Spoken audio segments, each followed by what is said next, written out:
everyone, this is Angela with LostFilmReviews.com, and I'm here for Blue Monday again, and I got a whole bunch once again. Starting up this week, we have an awesome film called The Raid Redemption. Now, I only got this on DVD this week, and I know we always say, go get it on Blu-ray, go get it on Blu-ray. This, however, has a ton of special features, way more than you ever usually get on a DVD.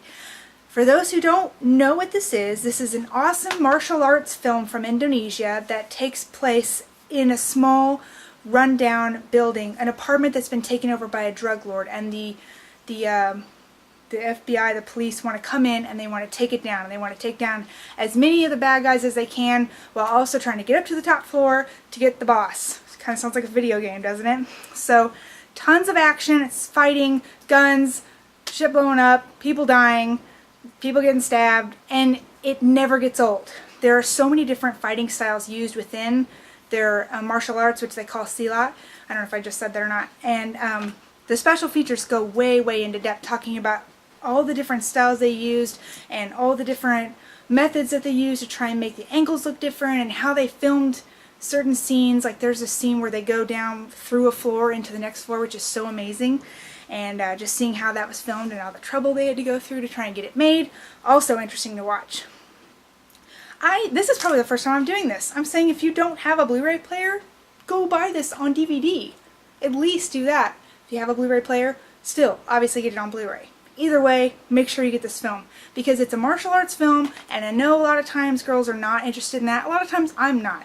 But I couldn't stop watching it. I wanted to start it over right after I finished it. It was that entertaining. So, next up, a small indie film that I had never heard of prior to this called Scalene. It's from writer-director Zach Parker, who has only done a couple of little small things prior to this, so nothing people would probably recognize. This is a strange film, and it's even strange and hard to describe. I would say it's close to Memento in the way it was filmed and how it kind of shows scenes backwards and out of order. It's shown from two different points of view. There's a mother who has a young teenage son who, after overdosing on some medicines or drugs or something, becomes just messed up, kind of catatonic, doesn't speak. He's almost a vegetable, only he can get up and walk around. He needs a lot of care, though, so she wants to hire a nanny so that she can still do her kind of daily stuff. And she takes up a girl from the local college on her offer of being kind of like a nanny. And so it's told from the point of view of the nanny and then from the mom. But you get to see the end right away. You get to see what happens to everyone. You get to see what the big deal is that they're fighting about, and then it kind of trails back and leads up to that moment. So you get to see it from two different perspectives, and you're supposed to kind of try and make a choice of which one's right and which opinion you agree with. But overall, I didn't really care. It had a hard time for me building up momentum, and I had a hard time really liking any of the characters. I'd say the one I actually liked the most was the mother, which is played by Margot Martindale, who you might recognize from Dexter. And the special features, there's really nothing. There's a making of featurette where they took it to a small film festival and they have the main star standing up with the director and they answer some questions. So really that's it. It's only seek this out if you're wanting to actually see the film. But I personally didn't really like it that much, so I'm going to say skip it. Next up, we have 3 films from Criterion. Sometimes I get backed up reviewing these Criterion films because there's just so many special features. So all of these that I'm reviewing this week are already out, so go get them. First up, on Criterion, French film Le Havre. I'm not good with French, but it's based on the town of the same name. This is a film about an older gentleman who works as a shoe shining guy, kind of sits out at like bus stations, train stops, tries to make a meager living on that, lives with a wife who doesn't say much, is very noble to her husband, and just cooks and cleans all day, never leaves the house. She becomes ill overnight with some strange illness, so they take her to the hospital, and she ends up staying in the hospital throughout the rest of the film.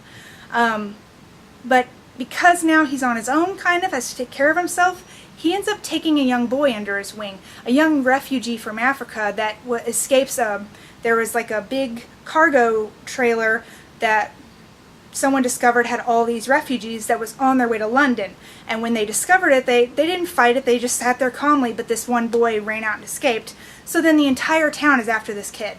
And so there's a big, heavy political feeling to this film, which gives it heart and emotion and reality. But then at the end, it does come together sort of like a fairy tale kind of story.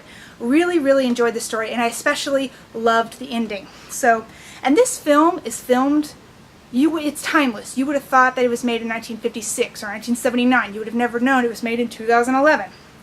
One thing that helps you to realize is when you watch the special features, there is the most awkward interview you will ever want to see with the director. When this film went to Cannes Film Festival, they actually had an interview set up where it has the director and then the three main stars, and this guy tries his hardest to sit down and interview all of them, and the director just is not having it. He's not having a good day or something. He's very upset about something. He's very political about it. So he keeps asking him all these questions, and he gets a yes or a no answer, and then he'll pass the microphone on to the lead star, start asking him a question, and then the director will yank that microphone out of his hand and say some political opinion about something or other, and just change the subject and make it completely awkward. So it was the most awkward interview I've ever had to watch, and I really felt sorry for the guy. There's also a lot of really good interviews. Like the main star, there's a really good lengthy interview with him where he actually does speak English, so you can just watch that without subtitles. And he goes into the meaning of the film and what it was like to film with this director who seems to be kind of like high-strung, and gives a really good insight to the film. So I really like the special features, but overall, my favorite was just the film was so fantastic. So go check this out. This is a really, really sweet film, and it's for all ages. Go buy that. Next up, a Criterion that we've been looking forward to, I've been so excited about, The Royal Tenenbaums. Wes Anderson. Already, you know I'm going to say buy it, because we've been collecting them all. They're probably back here somewhere. So this is one of those that took me a while to get through, because there is hours of special features on this. There are just some of the things to note. You've got, you know, Wes Anderson is always known for the art that he uses in the film, so there's a special feature where you can go across and see all the paintings, all the drawings, and they put it in kind of a scrapbook form you can kind of flip through and look at, and that's kind of cool. Then there's lots of interviews, and there is commentary with Wes Anderson throughout the film, which is excellent. But one of my favorite special features is kind of like a making of, where it shows Wes Anderson and some of the film crew walking through the house while they're getting it set up, where they're just now painting the walls and they're figuring out where furniture should go, and he's kind of talking out loud about his thoughts about how the film should look.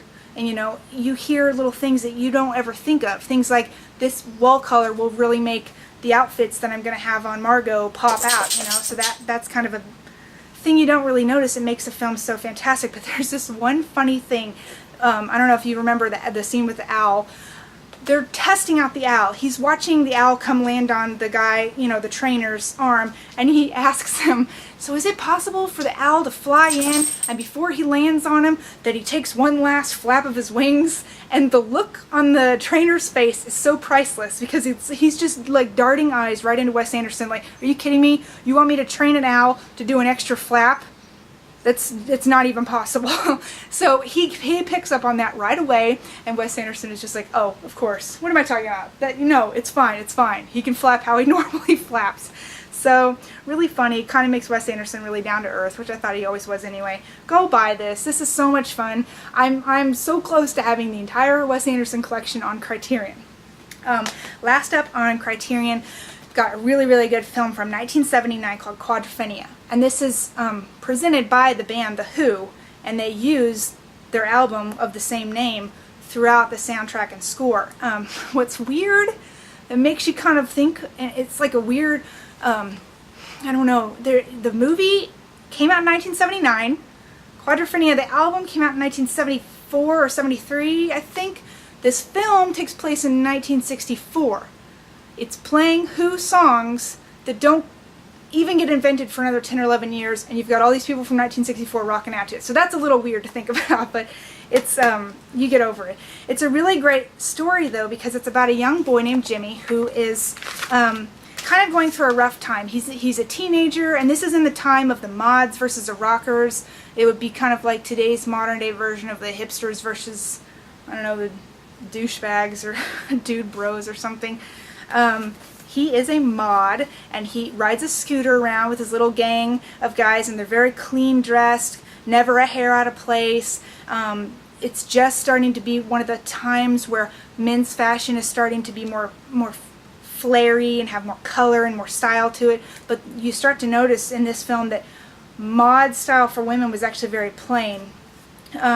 And they actually make a good point of that on the special features. So the film takes place in Brighton, London, or right outside of it rather, and Jimmy and his gang of friends go out every night and every weekend, have a great time, but during the week, during the day, when he's still living with his parents, which he hates, and he's still going to a job that he hates, he's miserable, he's making himself sick, he's going in the bathroom to just try and get through the day and just throw up and stuff, and he's probably hungover too, and they're popping pills all weekend long.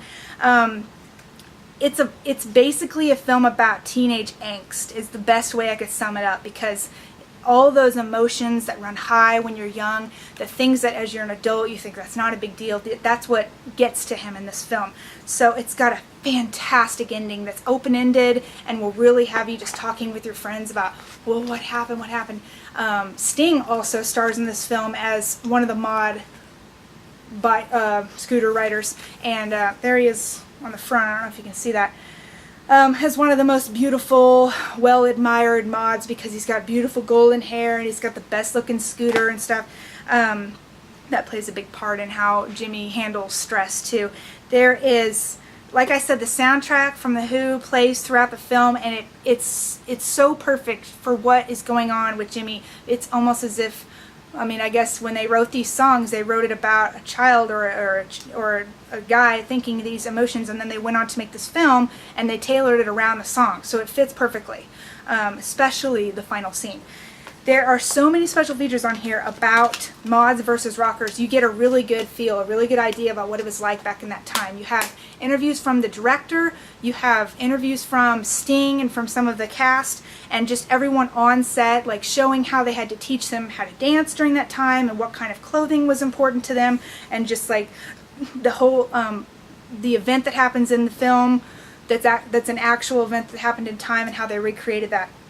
Really, really great special features, and the film was restored amazingly, and I didn't realize this until I went back and watched special features, and you get to see they're putting little snippets of the show or of the movie on like a television show where they're trying to promote it, and you get to see all the lines and all the creases and the bugs and messes and stuff like that.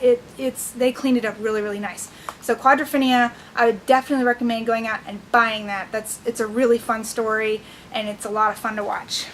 Last up for this week, we have a television show from ABC. This is the first season of Revenge. Now, when I first got this in the mail sent to me, I thought, I watched the trailer for this, or the commercials, and I thought, I'm not interested in this. I am not interested in watching the 1% take down the 1%. Because this is about a show about rich people living in the Hamptons who just want to kill each other because they're mad about things. That's basically what happens. The show is about this young girl who, when she was younger, she was actually growing up in the Hamptons. She was actually living this kind of lifestyle, and her dad was framed by his friends and coworkers who happen to live like next door and around the Hampton Beach area that they live on. They all framed him for some ridiculous thing, and he went to prison forever, and he ends up dying later. She inherits his money as a young woman, and she comes back looking different.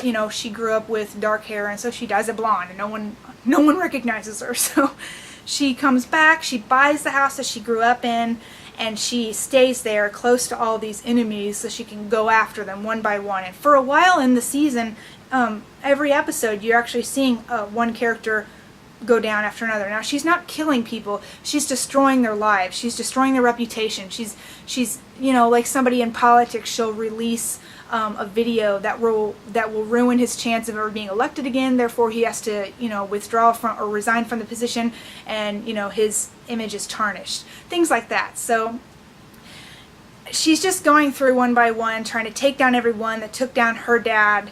I don't know what her end goal is. Like, when she gets everyone down, what is she gonna do? There's also love interest in the film or in the show with her and actually two different guys. I gotta say, I did not expect this at all. The show kind of sucked me in. I feel guilty saying that. It's kind of going to be a guilty pleasure of mine. I guess you could say it got me because the show's really well cast. You've got really, I mean, obviously everyone is really, really, really good looking because they're all in the Hamptons and they're super rich, but they're also really good actors. So all the scenes are believable, even though I could probably write this show myself because it's very predictable. Like from the first 10 minutes when you get the setup of who's she going after this week, I know exactly how it's going to go down. Yet I still watch it and I still enjoy it. I don't know how. I don't know why. So it's a good show, and I'm pretty sure it's been renewed for a second season. So I would say check this out. If you guys are ever just looking for a, you know, because sometimes you get those nights where you're like, I want a new show to watch. Something I can just kind of watch back to back because I'm bored for 2 days straight. Check this out. Revenge, it's a pretty good show, I gotta say. So that's it for this week. Come back next week, because like I said last week, I already got stuff piling up on me. So stay tuned and see what we have for you next week. Thanks. Bye.